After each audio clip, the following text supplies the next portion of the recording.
fake tong video na to or pinilit nila si Libby na magsabi ng hindi totoo. Look at her reaction. Hindi ko makontak si Libby. Yung phone niya nakapatay, Lobot. Hindi ko alam nasan yung anak natin. Attorney, can we take this down? Sko. Ma'am, nandito na po si Libby. Apo. Totoo ba to, ha? Sabihin mo yung totoo! Walang naganap na kidnapping! Totoo bang pineke mo yung kidnap mo? Sabihin mo sa akin yung totoo! It was just a prank gone wrong. I'm sorry, Mommy. Busising nagawa mo. Ano? I'm sorry. Singkat mo! I'm sorry. How dare you!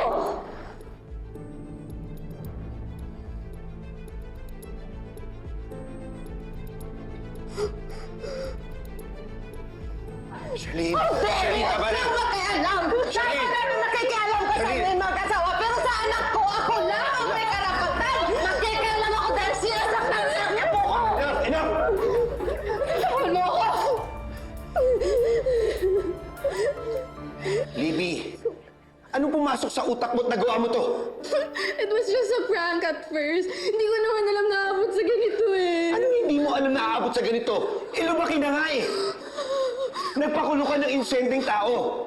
Si Princess pati yung kaibigan niya! Yung tao sa CCTV, ha? Yung nagturo kay Princess, kasabot mo ba yon? May kasabot ba siyang iba? Or may kasabot kang ibang na hindi namin alam? Sabihin mo yung totoo! Hindi ako pwedeng masira sa lola mo at sa daddy mo. Naiintindihan mo ba yon? Wala akong kasabot, Mami. Basta, ang alam ko lang, ginawa ko yun just for fun. Pero nakakita ako ng opportunity para makaganti kay Princess. Pero di niya naman ako masisisi. She's getting on my nerves. I hate her. Kaya naisip ko, na kapag tinuro ko siya sa kidnapping na nangyari, mawawala na siya sa buhay ko, sa buhay natin. At sa tingin mo, tama yung ginawa mo? Libby, alam kong pilit mong sinisira ang buhay ni Princess. Ang daming tao nasasaktan para sa kanya. Diyos ko, hindi ko na alam. Ano ang gagawin natin? Pwede kang makulong sa ginawa mo. Alam mo ba yun? No, hindi pwede. Ano na lang sasabihin ng friends ko kapag nangyari yun? Hindi ko pwede. Hindi sana naiisip mo yan bago mo ginawa yung katangahan mo. You can blame me for what I did, Ma! Dahil hindi matanggal yung inggit na nararamdaman ko, lalo na kapag nakikita kong inaagaw niya yung mga taong mahalaga sa akin. First, it was safer than you! You, Ma! You! Hindi niyo alam kung gaano kasakit sa akin.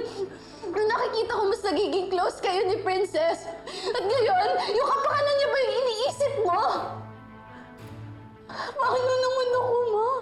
I know I made the mistake. Pero ayoko makulong. Pabayag ka ba na dalhin niya ako sa kulungan? Magaya ako sa'yo. No, Apo. Hindi ka makukulong, Apo. Hindi ka makukulong. Libby, hindi tayo pareho. Inosente ako. Kaya huwag mo ibalik sa akin yung sisi mo kung may nagawa kang mali. Hindi ko na alam anong gagawin ko sa'yo. Pareho na kayo ng tasay mo. Manloloko.